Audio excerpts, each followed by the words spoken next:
Live from New York City, it's the Gary Null Show. And now, your host, Gary Null. Hi, everyone. I'm Gary Null, broadcasting and video streaming live from our studios in New York City. I'd like to welcome you and all the syndicated stations and all the people listening all throughout the world. I select the topics each day based upon what is universally true and important, and most important, what is empowering. So today you're going to learn all about ways you can improve your health, and we're going to look at some social issues and environmental issues. We do more environmental broadcasting than any other radio program in the United States, and more health programming than anyone else in the world. And by the way, we just got our newest numbers, and a little later on I'll share them with you. In fact, you can find this for yourself. When you Google progressive radio, we're number one in the world with 105 million search results. And we're all in the top page, as well as the Progressive Radio Network. So people are looking for different truths, and we're here to share them. We have a lot to share today. I'll be sharing a commentary a little later on. More on that coming up. And I have an article that I read coming back yesterday about a teacher. Quote, "It's like my war-torn homeland. The kids are all there to fight every day." This is a school teacher's personal perspective. Now, we have a lot of teachers listening. I'd like to see if you can relate to this. Is this something that you're familiar with or not? I would imagine it has a lot to do with where you're teaching in a private school, a charter school, or a public school, and whether the public school is in what we consider a good neighborhood or a bad neighborhood. And why is this? I'll give you an opportunity to call in after I read this so you can share your points of view. But we always start with the latest on health and healing. And this study, which is from Northwestern University, says that sugar pills can relieve pain for chronic fatigue, or all kinds of pain in the body, and also it's just as good as the drug.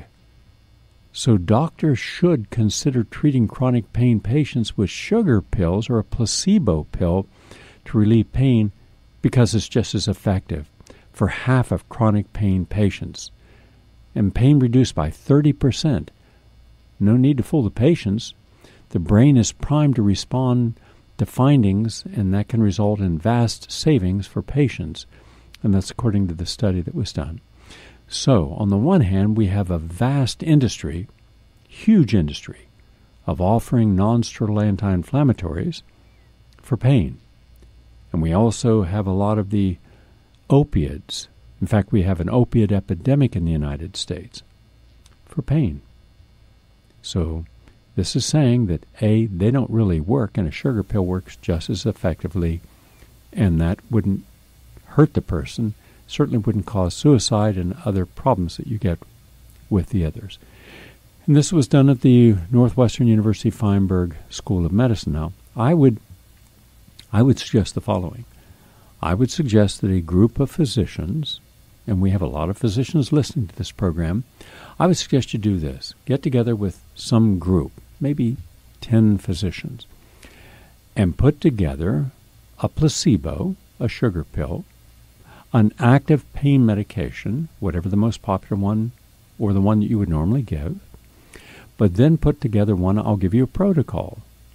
And it would have in there calcium magnesium, which relieves muscle pains, cayenne and super antioxidants that also thin the blood, improving circulation, especially microcirculation, that can turn off pains like headaches and leg and foot pains and fibromyalgia pains, coenzyme Q10, cayenne, vitamin E, tocotrienols, things that we know, including curcumin, which is one of the best pain relievers of all, and it's not a sugar pill. It works. And everything I would give you, I would support with peer review, mainstream science from the National Academy of Sciences and PubMed. So therefore, using the government's own library medicine, you would not have any second feelings that somehow this is not scientific. It would be absolute, completely orthodox science. It's just never being used because there's no profit in it. Can't be patented. So if a sugar pill works just as well, and by the way, sugar pills also work just as well as Prozac in one study, and sugar worked just as well as pain relievers in this study, then what if we added in a real known and proven pain reliever that actually improves the body and reduces swelling, is a cytokine suppressor, and actually can help heal? Just something to think about. Any doctor who would like to participate in this, just email me at prnstudio@gmail.com. We'll get back in touch with you. Now, for those of you who've been using your antioxidants every day, and I hope you are, new study shows, and this is from the Skeletal Biology and Engineering Research Center, which is in Belgium, antioxidants protect against cartilage damage. And this was published in Science Translational Medicine, and it adds evidence to the role of antioxidants in protecting your body's cartilage from the damage that contributes to osteoarthritis. So that's important. Again, natural nutrients making a huge difference. And yet if you looked on Wikipedia, you would think, well, they don't support any of this. That's correct, they don't. But this coming Monday, I'll have the most comprehensive, in-depth analysis of Jimmy Wales, the co-founder, he likes to say he's founder, but co-founder of Wikipedia, and going behind the scenes. We'll also have a major whistleblower on who is at the very top and is going to reveal things that he's never revealed publicly before. So yeah, antioxidants do work. Now, your gut bacteria's shocking secret, all those trillions of bacteria in your intestine, they actually produce electricity. Hundreds of electricity-generating bacteria found, including pathogenic, probiotic, and fermenting bacteria. This was done at the University of California at Berkeley. And while bacteria that produce electricity have been found in exotic environments, like mines and at the bottoms of lakes, scientists have missed a source closer to home, the human gut. And scientists discovered that a common diarrhea-causing bacterium, Listeria, produces electricity using an entirely different technique from known bacteria. So, when someone says that they have that feeling in their gut, well, you've got electrogenic bacteria. And like lactobacilli, they're important fermenting yogurt and fermenting foods. They're a necessary part of your good health. So yeah, you're feeling something in your gut. You might have been feeling some of those microelectrical charges. Now we have a set of nutrients, and these nutrients are called antho, A-N-T-H-O, cyanins, C-Y-A-N-I-N-S. And the reason I spell all the time words is because a lot of people living around the world may not have knowledge of a particular word I'm saying, and because English may not be their first language, I don't want them to miss something, and that's why I take my time and I share things slowly and put emphasis on it. Well, the anthocyanins, abundantly found in berries, treat insulin resistance while managing cholesterol levels. Both good. So your insulin is kept more normal, not spiking up. And for all the 100 million Americans suffering from prediabetes and diabetes, that's very important. This was done at Tehran University of Medical Sciences. And remember, two of the biggest, most common health problems people face as they age are diabetes and heart disease. And while the mechanisms are different, scientists have discovered that one natural compound found in food can be helpful to both heart disease and diabetes, and those would be all of the berries. I'm talking about pomegranates and let's say I would use all the blueberries, especially wild blueberries and tart cherries. You could even go further and say all purple and red foods, including eggplant skin, cranberries, red cabbage, blackberries, black currants, red currants. They're all good for your heart.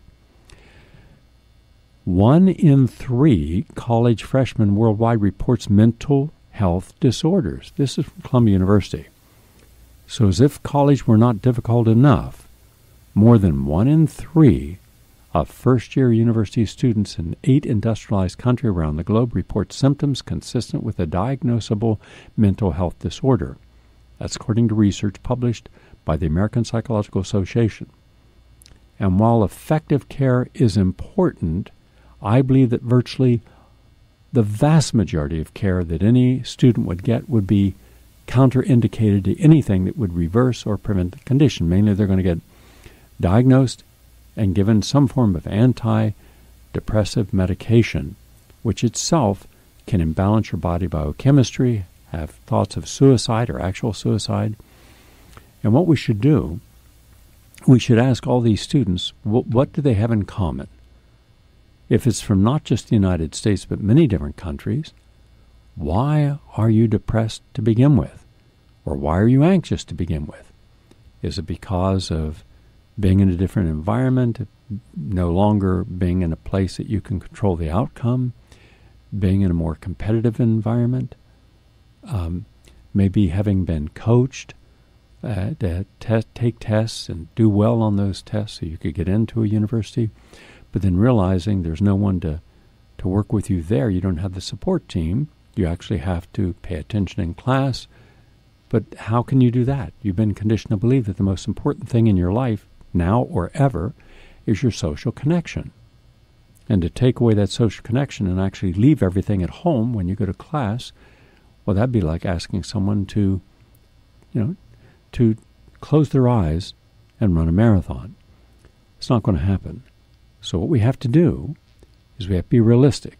By the way, the Achilles Track Club, as an aside on that, we have to realize that we're not looking at the mindset of the vast majority of students going to college, let alone graduate school.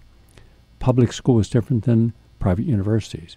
The amount of debt that a person is liable to accumulate, whether their parents will pay all that debt without blinking an eye, the millionaire class, or the professional class that will pay the debt, but then themselves be indebted and therefore more stressed. Rarely really discussing this, simply working harder, longer, and making a lot of choices that are not good life choices, but necessary financial choices because they keep spending every nickel they make. That's the professional class, lawyers, doctors, engineers.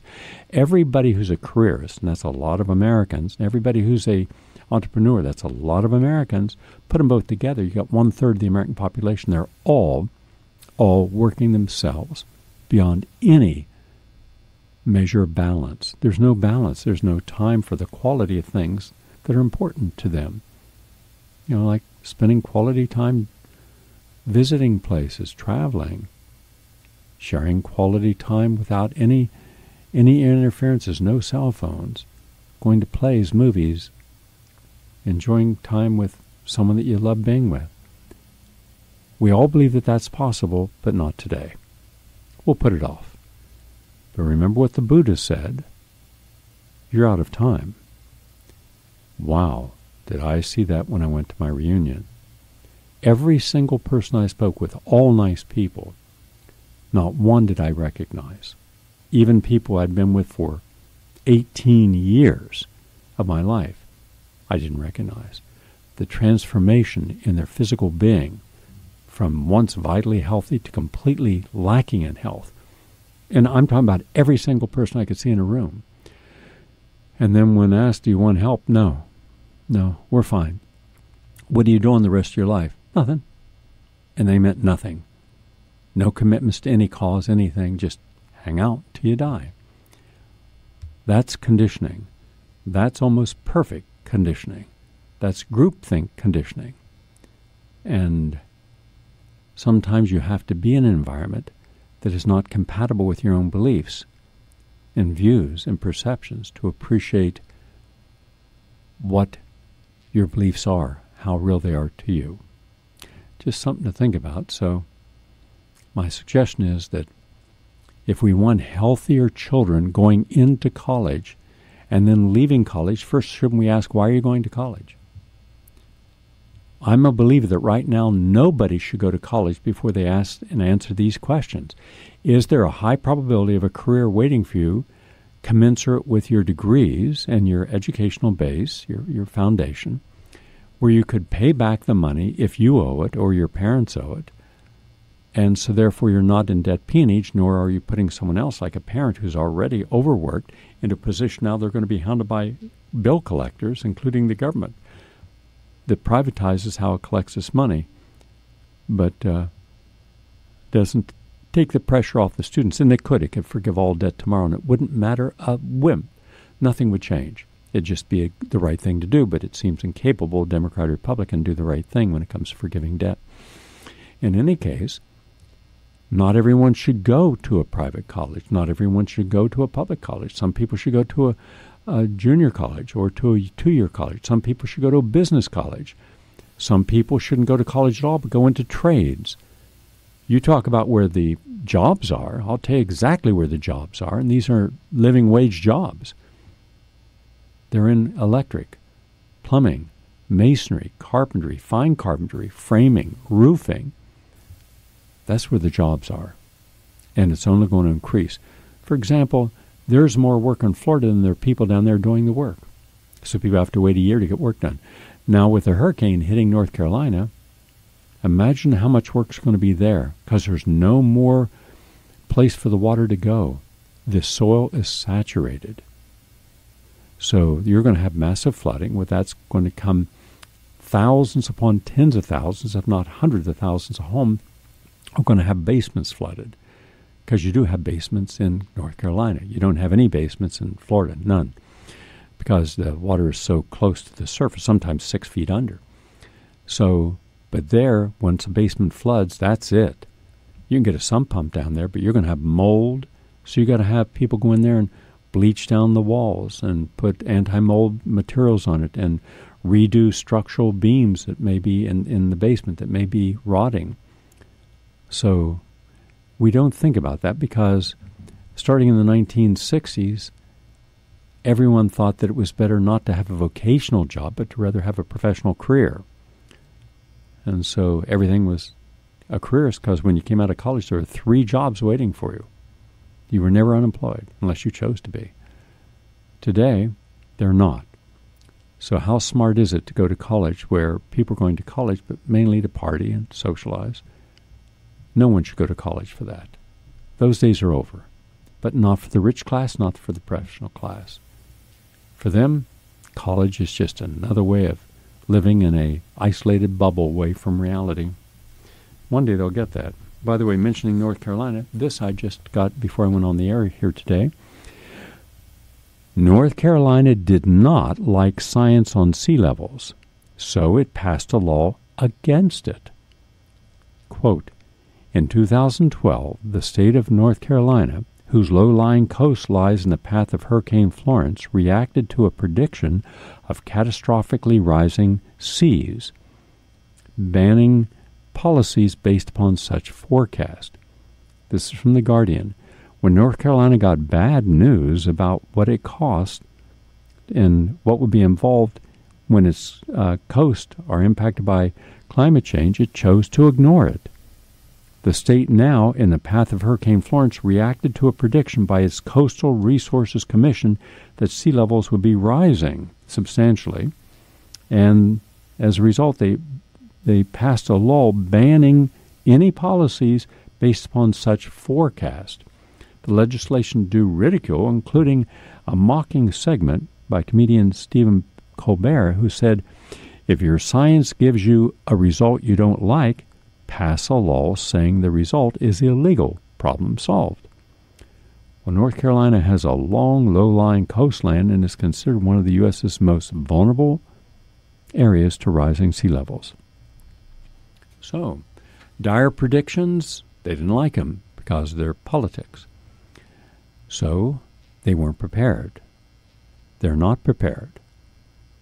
You see, if we did the right thing, we would have in all vulnerable states, California for fires and drought, and Texas for hurricanes, tornadoes, and drought, Florida for hurricanes, and Georgia for hurricanes, as examples, we would have giant centers. And these centers would be loaded with at least 1 million to 5 million packages of food, healthy food that people could eat for at least 4 weeks. It would have a medical treatment center for people who have some form of emergency treatment.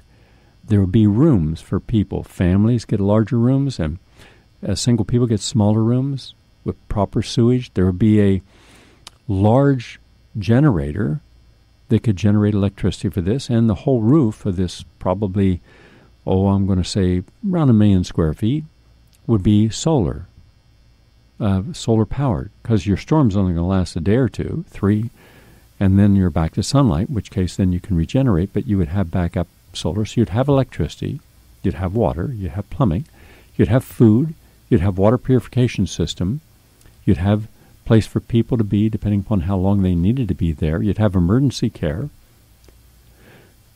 That would be the right thing to do.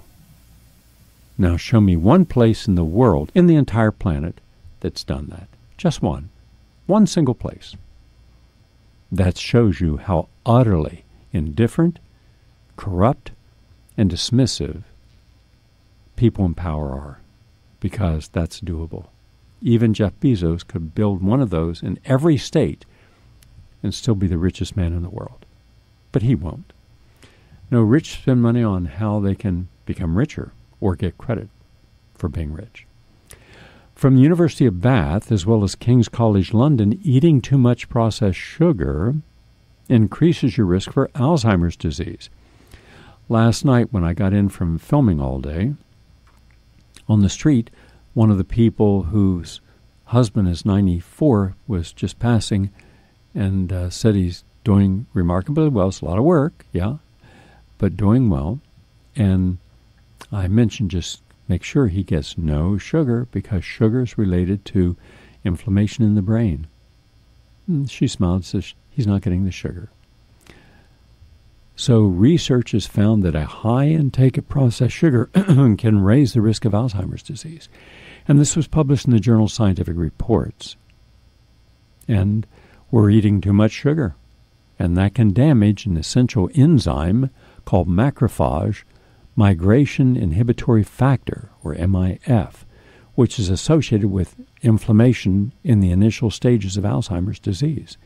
So, let's get off all the sugar. I'm Gary Null. We're going to take a break and come back in a moment. Please stay with us.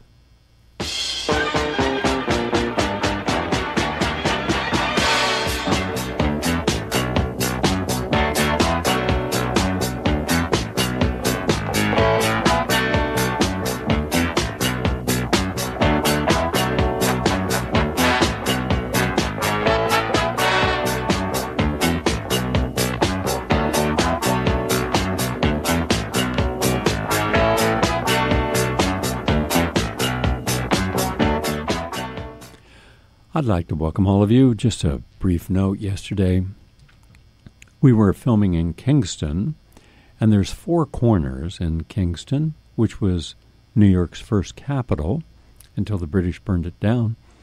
But some of those buildings didn't burn, and the 4 of the oldest buildings in the United States that did not get burned, I was filming right there in the street, showing these old 17th century buildings.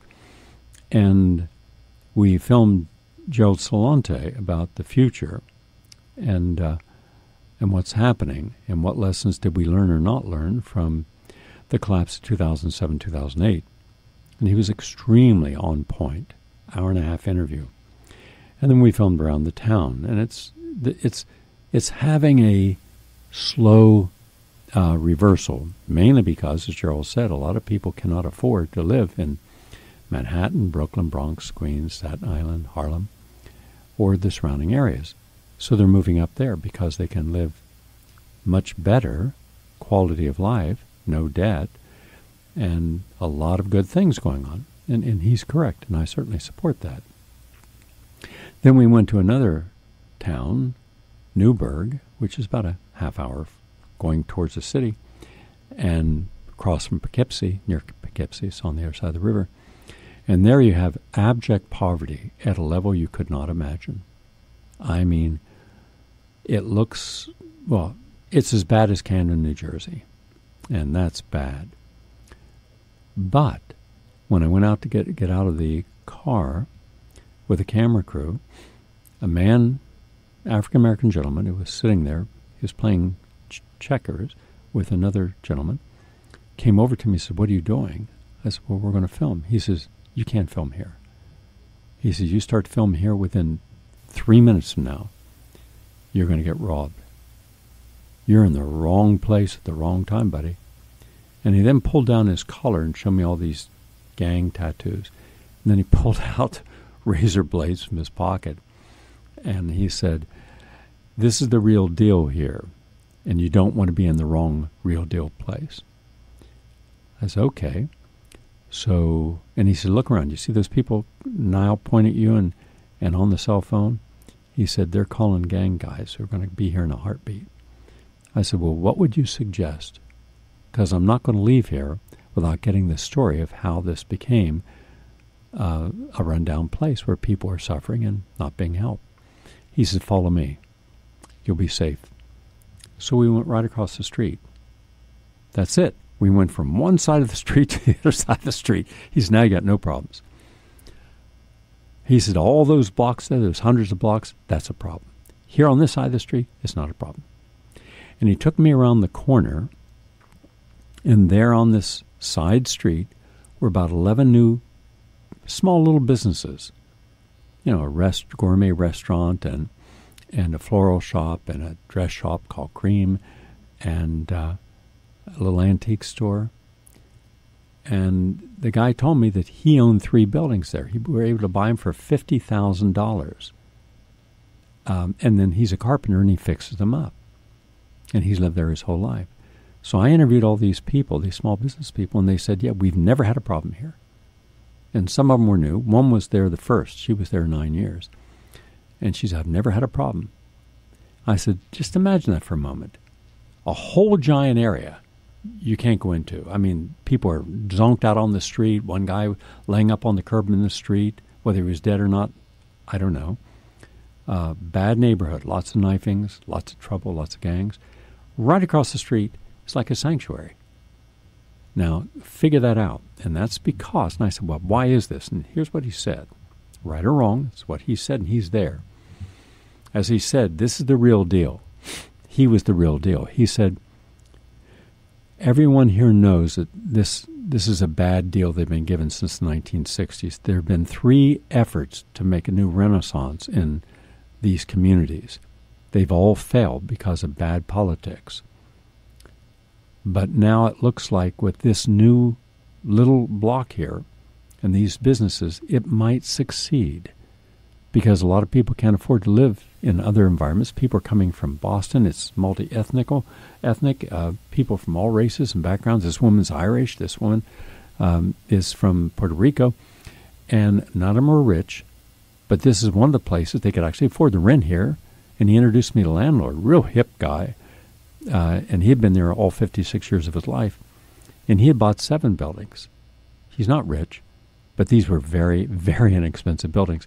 And one was a firehouse that's all done in granite. It is beautiful in there.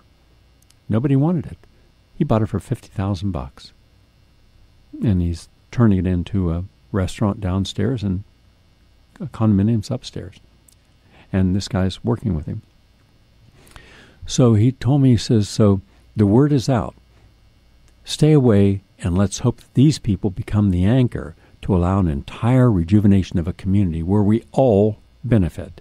Because if they can show that they can go into a ghetto and take one block and rehabilitate it and get people who, and by the way, everyone working in those places came from the neighborhood. Every single person. I interviewed all of them. And nicest people you'd ever want to meet. In fact, the woman who owns the little, and these are small shops, but a nice fashion shop, beautifully done, all the gorgeous aesthetics in every one of these little businesses. She's now, after 4 months, so successful, she's opening up a place just 1 block away with even higher end, real high-end stuff. And the restaurant was not inexpensive. It could be in any Manhattan neighborhood. Its menu, very gourmet. This is a Michelin chef. Who figured that a Michelin chef would go up to a place that had such a bad reputation and open up a restaurant? But he did. And a fixed meal was $45 to $55 for 3 courses. It's packed. So, and then other people down that same street are moving into houses because they can buy a house and fix it up for themselves. So here's the takeaway message, and this was a microcosm of what I'm finding clear across America, from Baltimore to West Palm Beach. You think West Palm Beach is millionaires? You got to go through 2 miles of ghetto to get to West Palm Beach.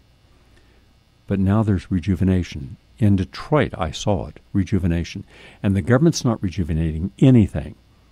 These are just individuals, mainly people coming from working class backgrounds who no longer want to stay trapped in the environment they're in, working from friends and family, sometimes with others, working together, buying a little place they can afford, opening up a business, and letting the neighborhood know we're going to help everyone. And they're doing it. So I commend all of you who are trying to make a really bad place better. And it takes someone who has the courage to be the first to go in there and do it.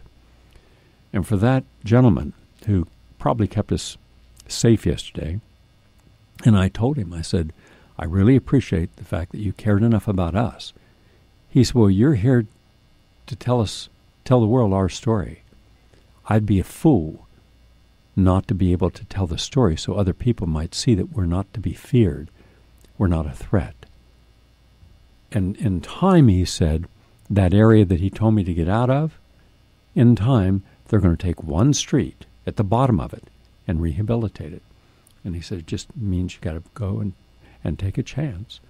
He said, but the whole neighborhood knows you don't take your problems, you don't exploit, you don't do anything on that block. Because if you do, we've lost our 4th and probably our last Renaissance capacity. Now, I'd wanted to do that in Camden, but got no cooperation from there or anyone else. So I'm not going to try anymore. I will be filming in Camden next Wednesday. I'll be filming in Trenton next Wednesday. And I want to thank the people who joined us yesterday. They had a wonderful day. And one of the people was a Pulitzer Prize winner from the New York Times. You never know who's in the audience listening who wants to do something a little different. And they got to see, real life up close, real close. And they found it interesting. So we're going to go out and back in the same day next Wednesday, those who would like to join. You got to be able to help to carry equipment. You got to be strong, helping a setup breakdown. But I had 2 giant coolers of wonderful organic food and juices, so everyone had refreshment all day long. But we came away with a lot of good film for the upcoming film. I got a lot more to film, but we're way into the documentary now. The other documentary is being edited. It'll be with you soon. Now I want to share some thoughts from Michael Brenner. And I believe that, and I had this discussion this morning, that right now, and you'll hear it in the movie, I never do this. When I interview people, my job as a director and the writer is to try to get people who are the best at what they can do to tell the people what they need to hear. Not that they want to hear, they need to hear it. And then present that in a way with B-roll, with graphics, with animation, that really gives it a completely visceral feeling. So you're not just watching a documentary, you're feeling it. And you'll see that with the new documentary I'll be premiering as a fundraiser for our sister station WBAI, probably in November. I just don't have the time now. The film's done, but my schedule's packed. But I will, after the retreat. In any case, you never hear me in any of the films.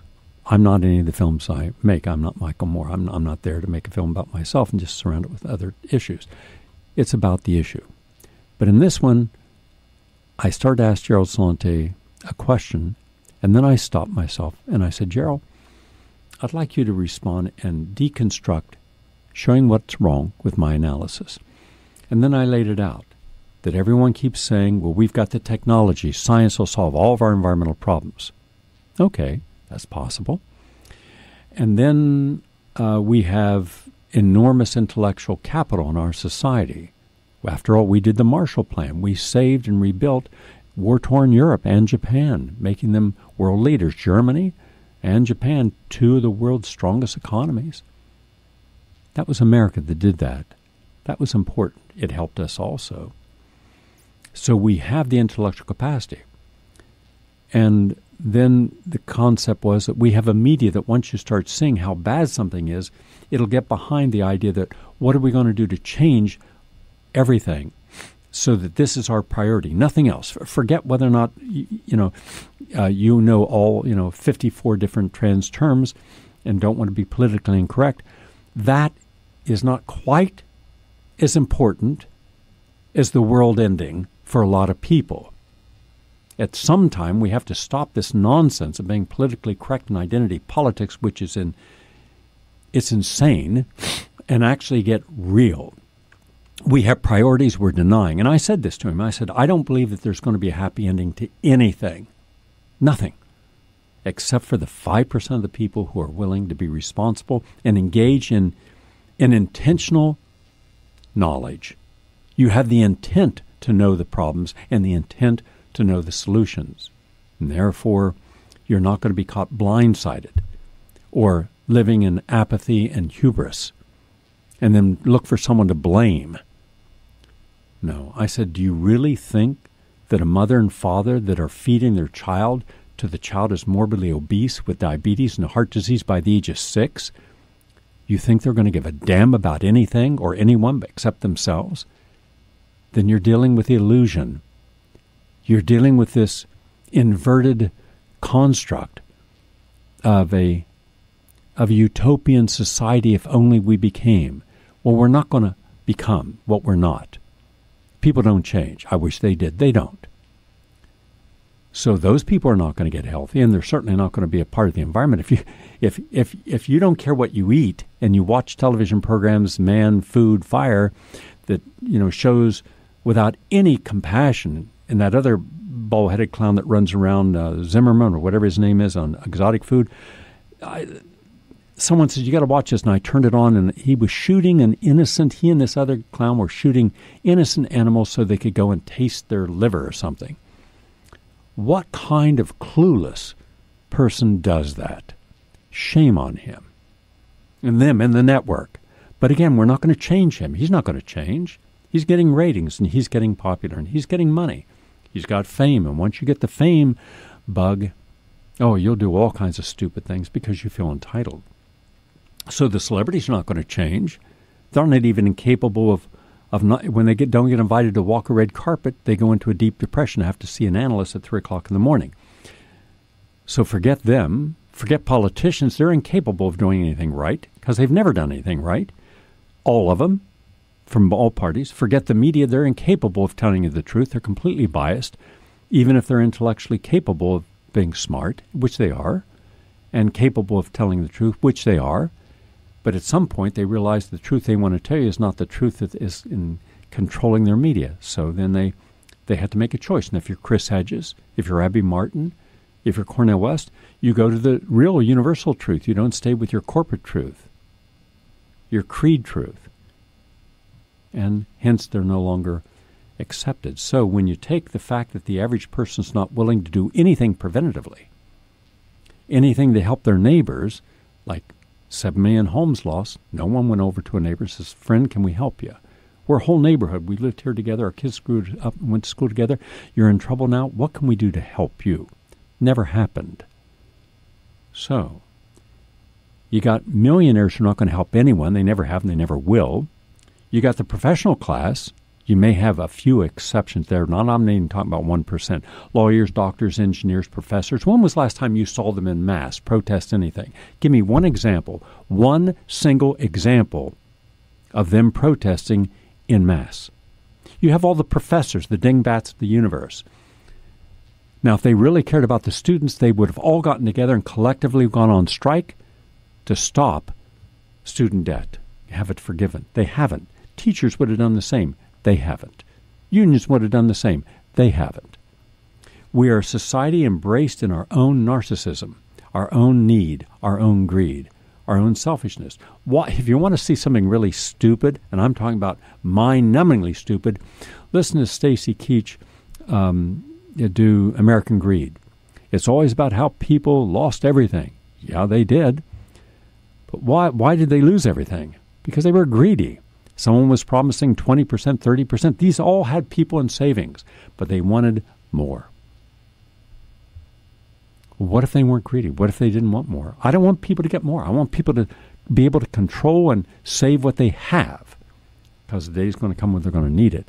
Instead, we spend everything we have. Every nickel we have, that's how much we spend, because we got to spend it on something that shows that we have some value.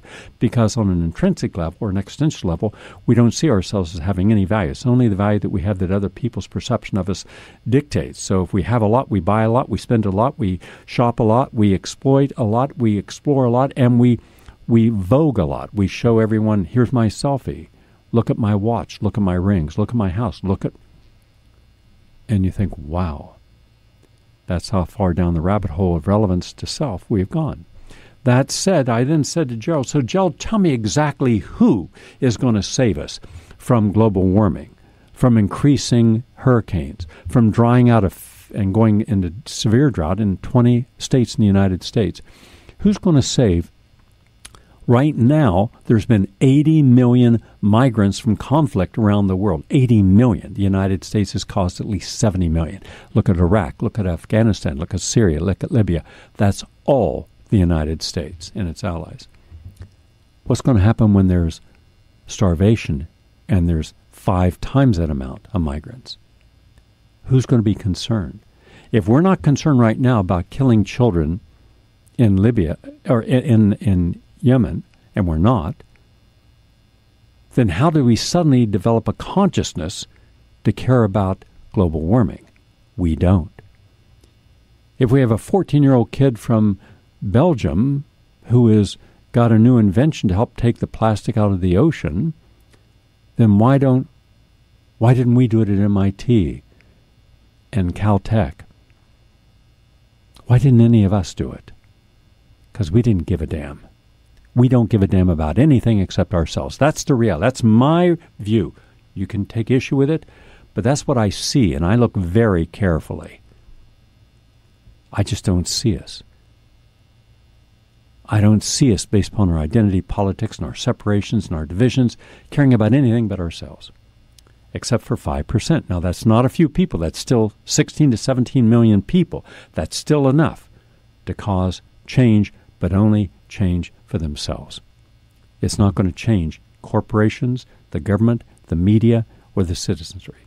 I didn't change anyone in that room because those people had died a long time ago as far as being vitalist. They did their career, and now they feel entitled to do nothing and become involved. No one else. I put in my 20 years, 25 years, 30 years, 35 years. I got my retirement. I got my pension. I'm okay. The neighbor's gone to hell, but I just stay inside all day, or I'm very careful when I go out. Well, how's that living, friend? That's backing through life, apologizing for all the opportunities you didn't take that you could have made a difference. So that was the question I asked Gerald. So tell me, Gerald, how are we going to change the corruption within our body politic, in our financial industry, the people who are the haves and those who are the have-nots, global warming and disease? All that's coming together at the same time right now. Show me the answer to that. And he said, well, all I can tell you, Gary, is the media won't have me on anymore. This is Gerald. He said, I used to go on Oprah and I was on all these major networks. They won't have me on anymore. They don't want to hear my message. And that's in part because what Michael Brenner talks about is the plutocracy. Now, quite simply, I'm sure you all know this, but plutocracy means that you are controlled, you are overseen, you are ruled by a pendulum of shades of meaning. Those who exercise the authority of public office are wealthy. The wealth explains why they hold that office. When was the last time you heard of a poor person being elected president or governor or senator or House member? And these plutocrats exercise the authority in the interest of the rich. They have the primary influence over who holds those offices and the actions they take. That's the reality. I wished it were not. It is.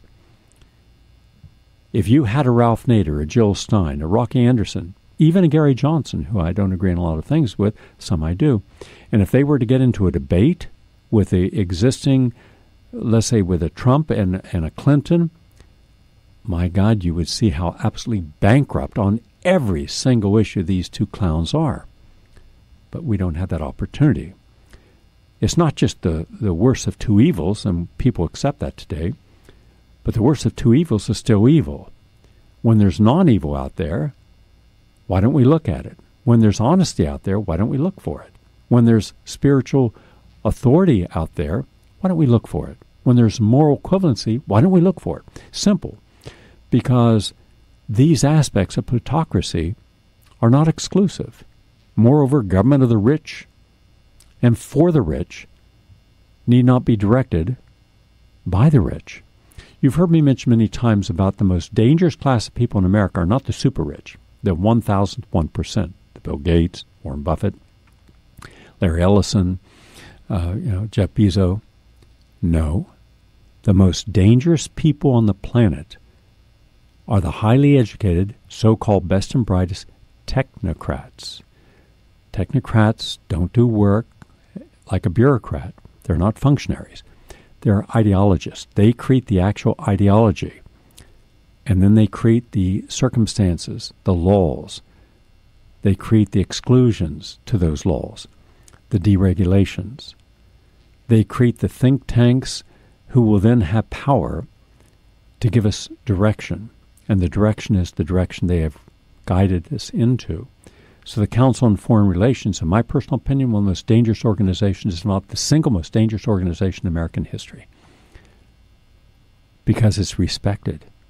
Because its members are in every single segment of society as opinion leaders and policymakers.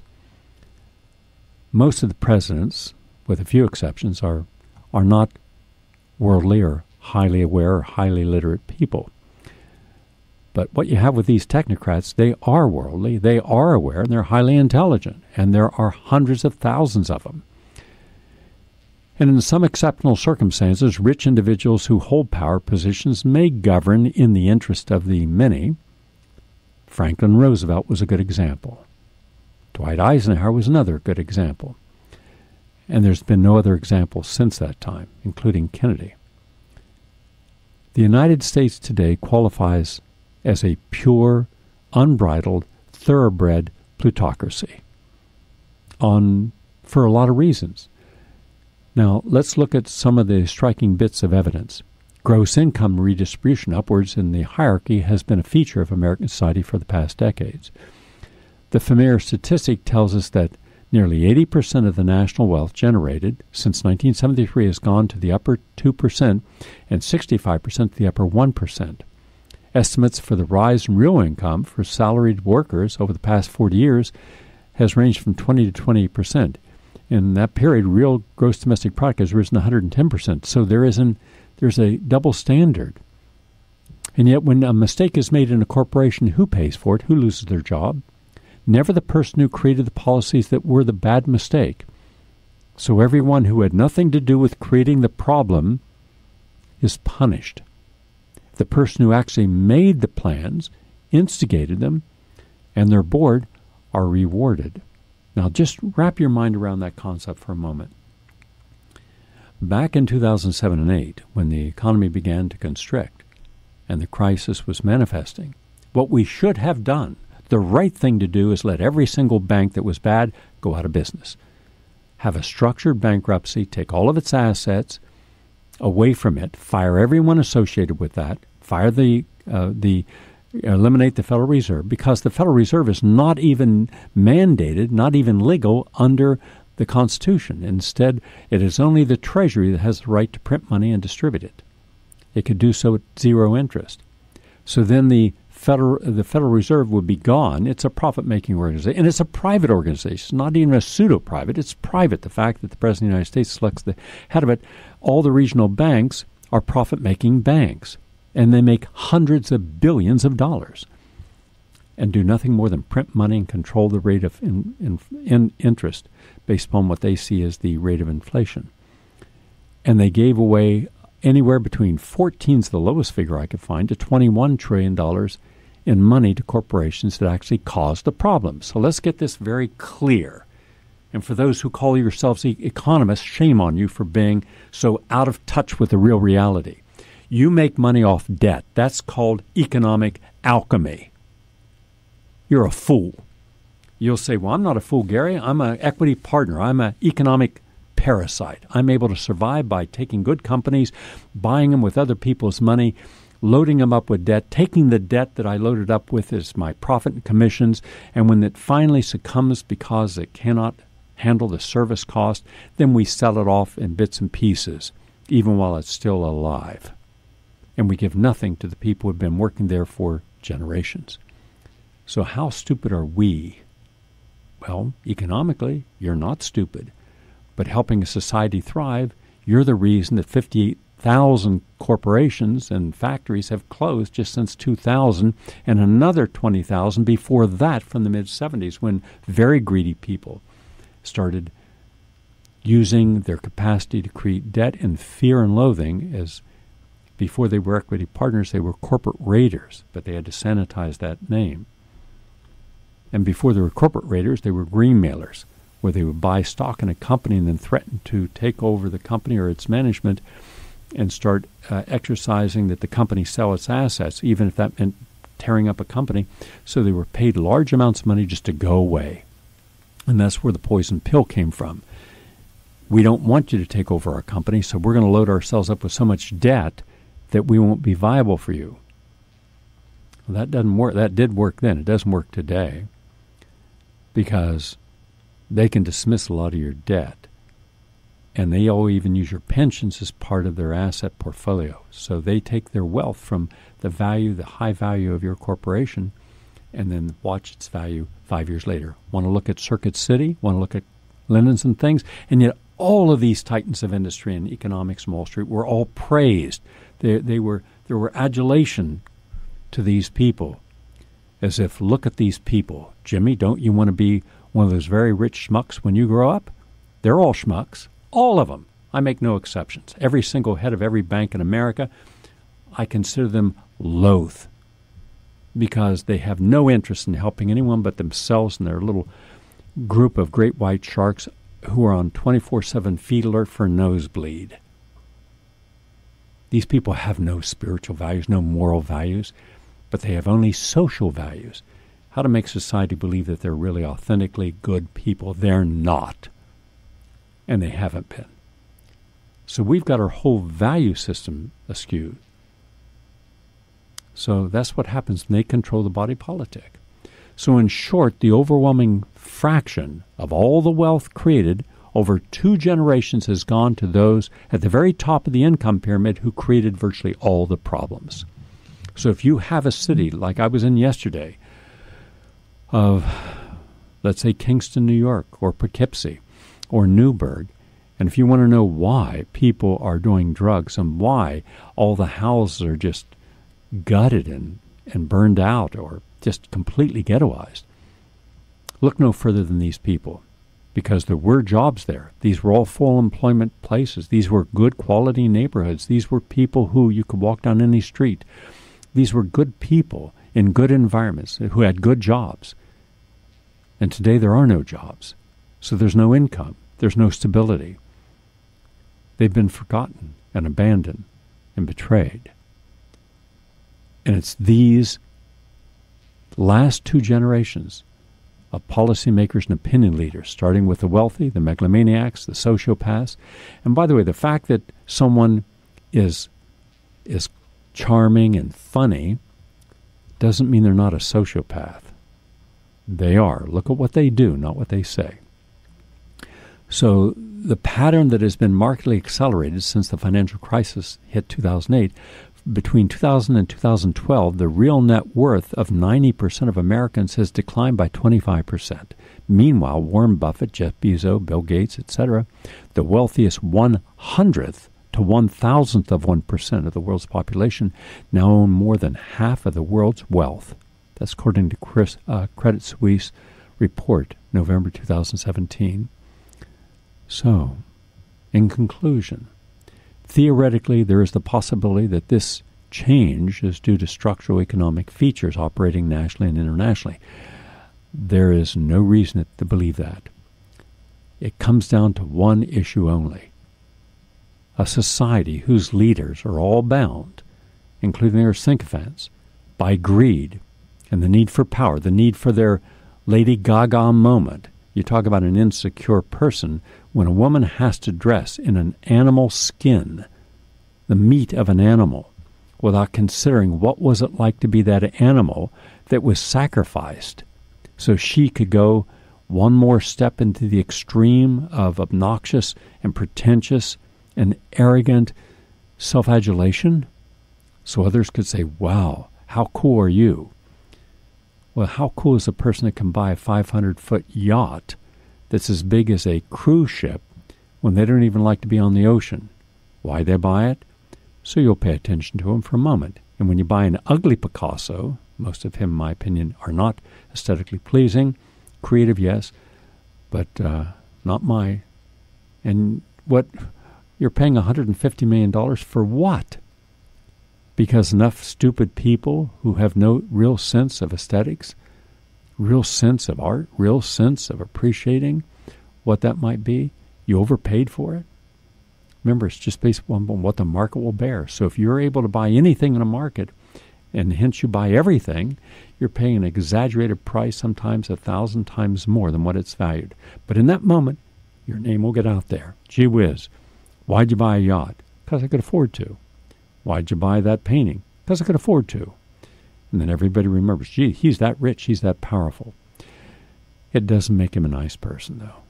At the end of the day, we remember the people that touch our heart, not simply stimulate the dark side of a decadent and obsessive, crawling, and needy ego. I'm Gary Null. Thank you all for listening, and have a good day.